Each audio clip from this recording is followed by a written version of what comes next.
The Pences are in trouble again. They're in big trouble. The left is shocked yet again to learn that the Pences are Christian. It seems like they learned this fact. Our friends on the left, they learn this fact about Mike Pence and his wife every few months. They learn it again. Like they forget and then they learn. And every time this epiphany happens, when it dawns on them again that, oh my gosh, these people are Christian, they're offended. And so the epiphany happened once again this week when Mike Pence's wife, Karen, got a job at a private Christian school. And this has elicited many outraged headlines across the mainstream media and many shocked and appalled and frightened tweets and so on. Now, of course, the stated reason for the outrage is not that Karen Pence, a Christian, is working for Emmanuel Christian School, a Christian school, but that it says it right there in the name, in case you were confused. That's not the reason that they're giving. The reason that they're giving is that the school bans openly gay teachers and does not admit openly gay students. It also prohibits all other manner of sexual conduct that is considered immoral by Christian teaching, including premarital sex.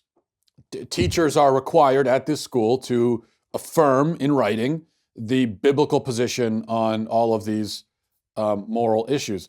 So we'll take a look at some of these headlines here. So BBC News: Vice President's wife Karen Pence to teach at anti-LGBT school. New York Times: Karen Pence is teaching at Christian school that bars LGBT students and teachers. New York Post: Mike Pence's wife back teaching at school that bans gay transgender students. Karen Pence takes teaching job at Christian school that bars LGBTQ students. Second Lady Karen Pence faces backlash for teaching at Christian school that bars LGBTQ students. The Washington Post: Karen Pence's job at a school that bans gay employees is latest reminder of administration's blah, blah, blah, blah, blah. Here's what the Huffington Post has to say about it. Karen Pence, wife of Vice President Mike Pence, started at a job this week teaching art at Emmanuel Christian School in Northern Virginia. It's not a school where everyone is welcome. In a parent agreement posted online, the school says it will refuse admission to students who participate in or condone homosexual activity. The 2018 employment application also makes candidates sign a pledge not to engage in homosexual activity or violate the unique roles of male and female. Those are in quotes. The application says moral misconduct, which violates the bona fide occupational qualifications for employees, includes, but is not limited to, such behaviors as the following: heterosexual activity outside of marriage, premarital sex, cohabitation, extramarital sex, homosexual or lesbian sexual activity, polygamy, transgender identity, any other violation of the unique roles of male and female, of male and females. They also list sexual harassment, use or viewing of pornographic material or websites. The application says that the school believes marriage unites one man and one woman, and that a wife is commanded to submit to her husband as the church submits to Christ, which of course is just a quote from Ephesians 5. And then it goes on from there. Parents are also asked to sign an agreement saying that they will cooperate with this policy of biblical morality. All right. So here's the thing about that. There is no difference between attacking Karen Pence for working at a Christian school and attacking Karen Pence for working at a school that prohibits behavior contrary to Christian teaching, because any legitimate Christian school will do exactly that, because that's what it means to be a Christian. That's why we call it a Christian school, as in there's going to be Christian stuff going on here. This is a school for Christians, by Christians, to Christians, and this is part of what it means to be a Christian. Okay, that's what it means. This is what every authentic and credible Christian school ought to do and does do. So this is not, by far not the only Christian school that requires a pledge of this sort. They all should. And here's the thing. There are plenty of Christian schools who do not require these kinds of pledges and do not have these qualifications and will hire teachers who are categorically opposed to Christian teaching and will admit students who have no interest in Christian teaching whatsoever. But do you know what happens with those schools? They end up very quickly not being Christian schools anymore. What they end up being is just very expensive, secular private schools where maybe there's a cross hanging on the wall in the guidance counselor's office or something. That's what ends up happening. So they lose their identity as a Christian school. Obviously, when you start admitting people, teachers, students, when you stock the school up with people who have no interest in Christianity, it's not going to be a Christian school anymore. So that's why the Christian schools that are interested in actually remaining Christian schools, that's why they have these qualifications. I think the point is pretty clear here. If you are manifestly and in principle opposed to Christian morality, then obviously you don't belong at a Christian school. There are many other places you can go for your education. Nobody is stopping you from being educated. But you shouldn't go here. Why would you even want to go? If you are that opposed to Christian teaching on sexual morality, why would you want to teach at a Christian school in the first place? You don't agree with them. You obviously think that Christianity is a bigoted, horrible thing. Why would you want to be there? They're doing you a favor by refusing you admission or employment.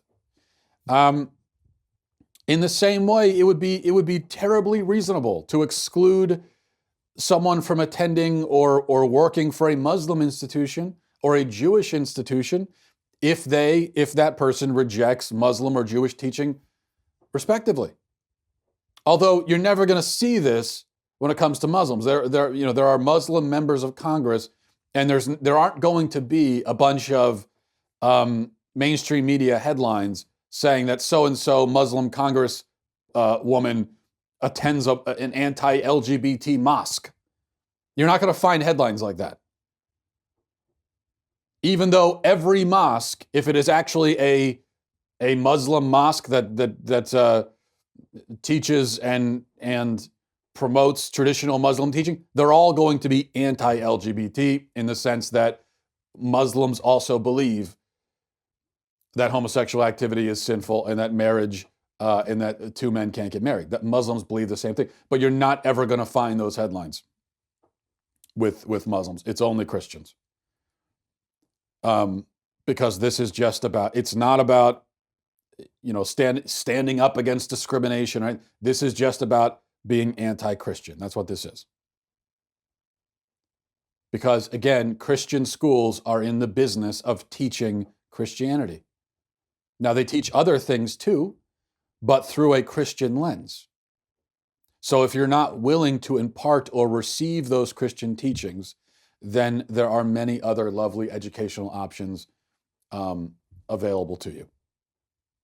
But it's really important. See, it's important here to pay attention to the backlash that Karen Pence is receiving here.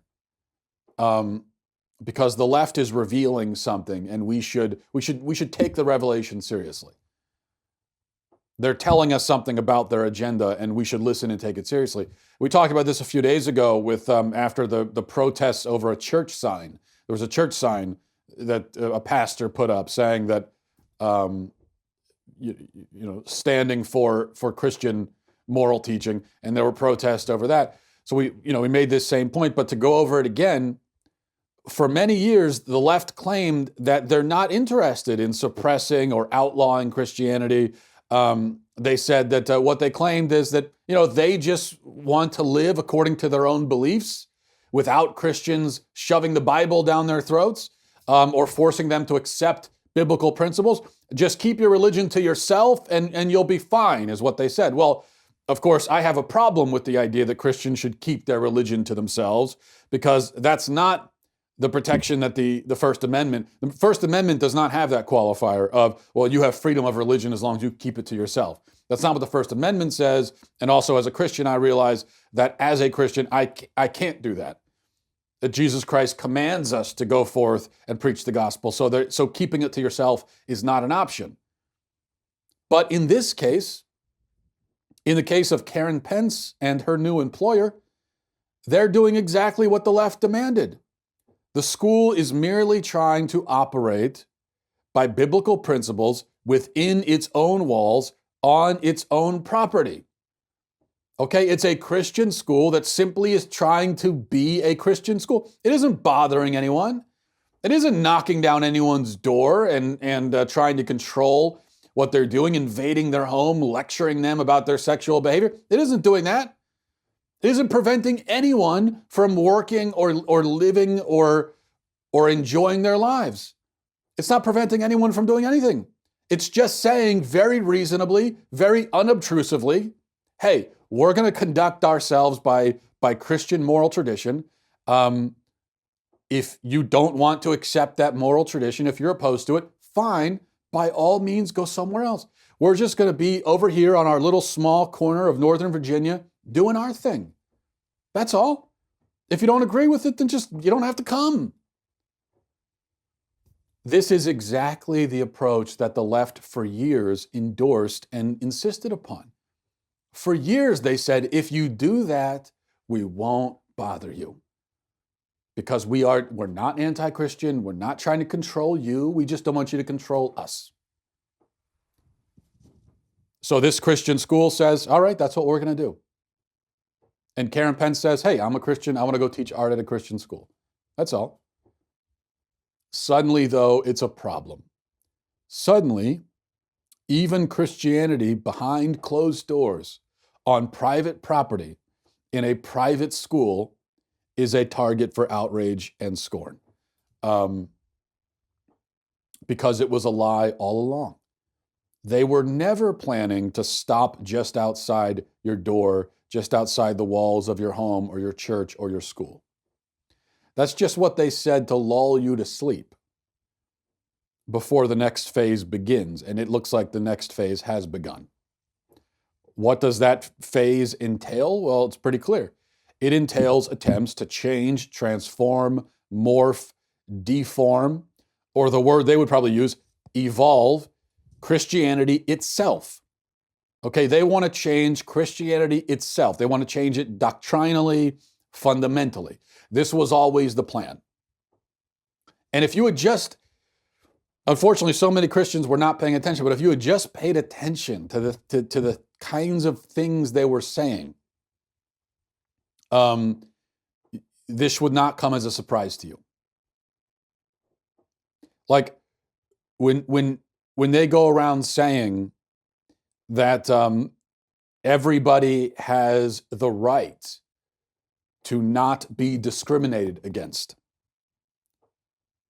Just that idea alone. Now they've been saying that for years. But if you had just paid attention to that and thought about it for a minute, okay, so they're saying we have some sort of universal right to never be discriminated against. So they have that.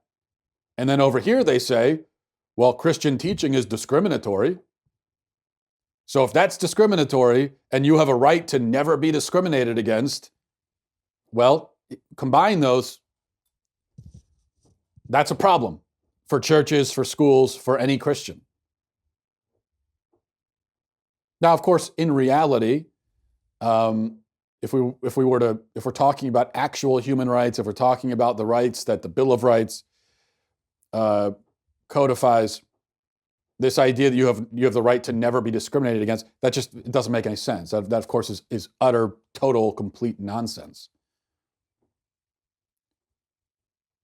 To discriminate simply means to distinguish one from the other.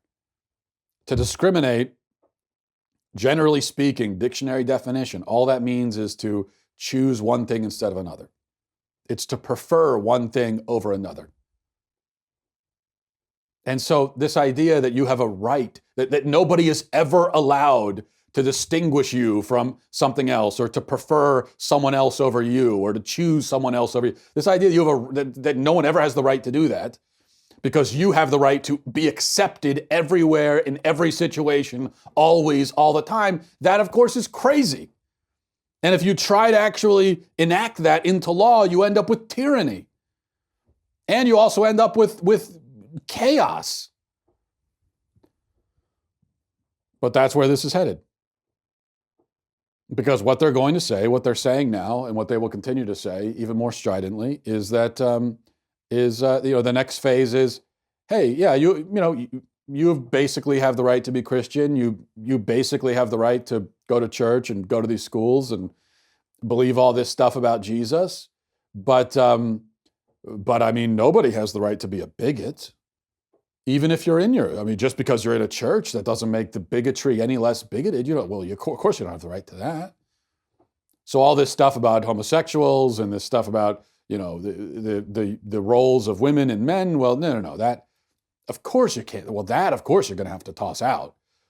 I mean, because that's just horrible. It hurts people's feelings, and you can't do that. So we'll just get rid of, but you can have everything else. So we'll just get rid of that, though. That part we're going to do away with. But everything else you can have still. All right, so I posted something yesterday. I posted on Daily Wire a formal non-apology because I went on Fox yesterday morning, Fox and Friends, and I made some comments about the Me Too movement and about that stupid Gillette ad. And the comments that I made were picked up by by Media Matters and the Daily Beast. And then, as you can imagine, I got some, we'll call it critical feedback from some of their readers. And there are people emailing me angry, insisting that I should apologize, especially for the comments that I made about the Me Too movement. And in particular, I said, which I've said many times on this show and in writing, that I didn't learn anything from the Me Too movement because I already knew that it's wrong to rape and harass people, and I didn't need anyone to tell me that. But that was very upsetting to some people. That opinion of mine was upsetting, and I was told that I should apologize. So I wrote up a statement explicitly not apologizing, not expressing any remorse, and doubling down on the original offending opinion. Now, as I said, the reason I'm not apologizing is that, well, there are two reasons. One reason is that I'm right. Okay, the opinion that I expressed about the Me Too movement is actually right. So I'm right about the Me Too movement, and that's why I'm not going to apologize for saying what I said about it. That's one reason that I'm not apologizing. And in fact, as I said in the piece that I wrote, if anything, I was, in what I said on Fox, I was too generous to the Me Too movement. Because there, all I said about Me Too, in that case, I said is, well, I didn't learn anything from it. But in reality, nobody learned anything from it. Because everybody already knew that it's wrong to treat women this way. And yes, some men still went ahead and treated women that way, but it's not because they didn't know. And I could go even further than that and say that not only was the Me Too movement ultimately useless, but it was actually a net negative. It was harmful. It was a bad thing in the end. It did a few good things. Okay, it smoked out guys like Weinstein and so on. But when you compare that with all of the negative, I think in the end it's a net negative. Because of the way that it lumps all different manner of sexual misbehavior into one big pile and makes it impossible or difficult anyway to distinguish one from the other. And so we're taking like actual rape and we're lumping it in with inappropriate comments and all of that. So everything is piled together, and that is just a very unhelpful and it's just the wrong way of dealing with these problems. Things like sexual harassment, rape, abuse, these are things that need to be looked at on a they need to be looked at individually, specifically on a case-by-case basis. When you start taking all of them and just throwing them in a pot together, That's not helpful because it doesn't help you get to the truth and to the reality of the situation. Other problem with the Me Too movement is that it's a very black and white, oversimplifying thing where the men are bad, the women are good. It doesn't allow for discussions of situations where women contributed to creating inappropriate environments in the workplace. And it certainly doesn't allow for conversations about women making false claims or exaggerated claims, or women engaging in consensual sexual activity and then later on saying that, oh, actually, no, that was not consensual. Doesn't allow for any discussion about that. And then we could go on. I'm not going to rehash all of it because actually it's irrelevant, okay? The second reason why I'm not going to apologize for that opinion or for any other opinion that I give is that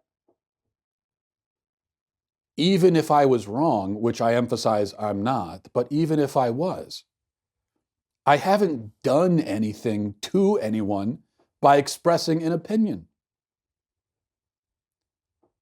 So yeah, I'm not wrong, but let's put that to the side for a minute, because we've got this idea that people should apologize for opinions, especially if they're later convinced that they were wrong about the opinion, and then, well, in that case, they should go and apologize. Now, if you express a wrong opinion and you realize that your opinion was wrong, then it makes sense to go back and admit that you were wrong and say that you changed your mind, explain why you changed your mind. That's an honest and forthright thing to do. But apologize? Why? To who? Who exactly should receive the apology? That's the problem with this apologizing for an opinion thing. Who are you apologizing to? It's just an opinion. You believe that you were right, so you argued for your opinion. Maybe later you realized that you were wrong. You didn't hurt anyone. You didn't cause any. You didn't affect anyone's life. You just expressed your point of view, and your point of view changed. Great. So admit that it did. Who are you apologizing to? If I have a wrong opinion and you have a right opinion and we argue and you're saying that you're right and I'm saying that I'm right, and then later on I decide, okay, you know what? You were right. I now need to go and apologize to you? Why? What, for traumatizing you with my wrong opinion? You were right. Why would you be traumatized? I mean, you were right the whole time. See, this is my problem with public apologies in general. Really, any public apology, because there's always this question of who are you apologizing to and why? Whatever you did, why does the whole world need to be apologized to? I mean, was the whole world really affected by whatever it was? If the world was affected, then sure, apologize. But even if you really did something terrible and wrong, I mean, if I stole your car, let's say, and then I had a change of heart, and I said, you know what, I'm going to bring your car back to you. Well, yeah, I should apologize to you that I stole your car, and then hopefully you won't call the police, and we can just let bygones be bygones at that point. But then, do I also need to go and apologize to my neighbor Jim and to Bob down the street and to the cashier at the grocery store? No. Yes, I did something wrong, but why would I apologize to them? I didn't steal their cars. They weren't affected by it. They don't care. Why are they owed an apology? They aren't the aggrieved party. I feel this way about when politicians are caught having affairs, and then they get up and they give this public apology in front of the world, and they're doing the press conference, and the jilted wife is standing there with them very awkwardly. And I always think, why are you apologizing to us? Apologize to your wife, apologize to your kids, apologize to anyone else you hurt. And with affairs, you hurt a lot of people. Apologize to all of them on a personal basis. But you didn't hurt me. I'm not hurt by this. I feel bad for your wife, but you didn't hurt me. You don't have to apologize to me. Think about how odd that is. If someone were to just stop you on the street and say, hey, listen, I'm really sorry. And you said, well, what are you sorry for? What did you do? I cheated on my wife. Okay, you shouldn't have, but why? You don't go apologize to her, not me. I'm not the one that you need to apologize. I am not owed an apology in that situation. So the whole public apology genre is absurd, in my opinion. There may be the rare cases where it's the right and proper thing to do. As I said, cases where the public itself really is harmed in some way, then fine. But for the most part, the public apology is just a kind of ritual that's totally pointless. But with opinions, it's even more pointless. And so we really need to get away from the idea that a person might owe an apology for an opinion, even a wrong one. A person might be wrong about the opinion they express. That doesn't mean that they've done something wrong by expressing the opinion. Now, if they know that they're wrong about what they're saying and they're saying it anyway, then they have done something wrong because that's hypocrisy. But if they think that they're right and it's a sincerely held belief and they express it, now the fact that they think that they're right doesn't make it right, but it does mean that they haven't done the wrong thing by expressing it. They are just being American citizens, contributing to the public dialogue, which they have every right to do. I've changed my mind about things, plenty of things. Like, for instance, I used to support the fair tax, which is a national sales tax to replace the income tax. Now I don't support the fair tax anymore because I just want to abolish the income tax entirely, not replace it with anything, and then make up for the loss in income to the government by cutting government spending by 40%. That now is what I would support, of course, which will never, ever happen. But anyway, so I've changed my view on that. Okay, and there have been times in the past when I have very passionately argued for the fair tax. Now I've changed my opinion. I've realized I think that was the wrong opinion. But so I need to apologize. Who do I apologize to? Who is owed an apology because I was wrong about the fair tax? I don't think anyone is. And whatever the opinion was, it doesn't matter what the opinion is. Nobody is owed an apology. So that's the main thing. If you express a point of view, and this is really important because people are becoming increasingly afraid of expressing their views in any forum whatsoever publicly because they're terrified that, well, what if I'm wrong? And yeah, there's certainly a hesitation, a certain thoughtfulness that you should have before you express a view. You should think about it. You should try not to express wrong opinions. But that's not really the fear that people have. It's the fear is, well, what if I'm wrong? And then there's the backlash, and then as if like if I'm wrong about this opinion, it might hurt people or something. And then I've done some horrible, terrible thing by expressing a view that it turns out I was wrong about. No, if you're wrong, if you express a view and you're wrong, then just admit you were wrong. You don't owe anybody an apology. You didn't do anything to anybody. You didn't hurt anybody. And this is part of, this is supposed to be part of what it means to be an American. What it means to be just a thinking person is sometimes you're kind of experimenting with ideas and you're kind of working through things. So yeah, maybe you have an idea, a point of view, and you think, okay, that's an interesting point of view. I want to express it. I want to let people know. I want to talk about it. And then through the course of the discussion, maybe because of the discussion, you realize that, okay, no, I was wrong about that. Fine, no big deal. No harm, no foul. It was just a point of view, just an opinion. See, sometimes it's through the discussion, it's through the interaction and the debate that you may discover that you were wrong about the thing. And you may not, unless you express it and talk about it and put it out there for sort of public examination, you may never discover the wrongness of it. So we have to encourage people to express their views and allow people to be wrong without acting like some sort of crime against humanity has been committed. Finally, I want to end with something. I figured there's been a lot of negativity today, and I wanted to end with something uplifting and powerful. And this is really impactful stuff. Kamala Harris, who is running for president, was interviewed by ABC. And, ABC is always doing the really hard-hitting interviews with politicians, especially Democrats. And so here's the tweet from ABC News. Here's their headline. It says, potential 2020 presidential candidate Kamala Harris shares advice for young women. Don't let anybody tell you who you are. You tell them who you are. That is deep, deep insight. I mean, I have never heard. It's a good thing that ABC News made it into a headline because I've never heard that kind of sentiment from anyone. You know, don't let anyone tell you who you are. I mean, whoa, whoa. Have you ever heard that before? I mean, it's not like you've heard that from literally every politician who's ever existed on the face of the earth. No, you've never heard. I mean, that's, and it's so profound. It's so moving. It kind of chokes me up a little bit, to be honest.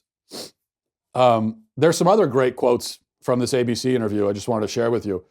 Some other Kamala Harris quotes. She says, if it's worth fighting for, then it's a fight worth having. Whew. Man, let me just stop and think about that for a minute. I mean, my mind literally exploded in my head right now. It's like soup in my head because I can't even, if it's worth fighting for, it's a fight worth having. She also says, my mother raised us with a belief that we could do anything. That's just beautiful.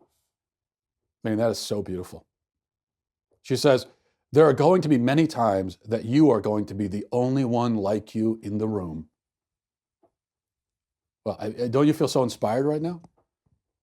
And then this is the last piece of advice. And again, I mean, for ABC to be able to draw this out of her, so you find not only the brilliance of Kamala Harris, but you find just whoever did this interview. I mean, this is someone who knows how to do a penetrating, just evocative kind of interview. So here's the last piece of advice. She says, surround yourself with really good friends. Oh man. Sorry, I mean, I am getting a little bit emotional. I've never encountered wisdom like this. And I really feel like my whole life has been changed now. I mean, Kamala Harris, she makes Socrates look like a vegetable in comparison. So thank you, ABC. And thank you, Kamala Harris, for that.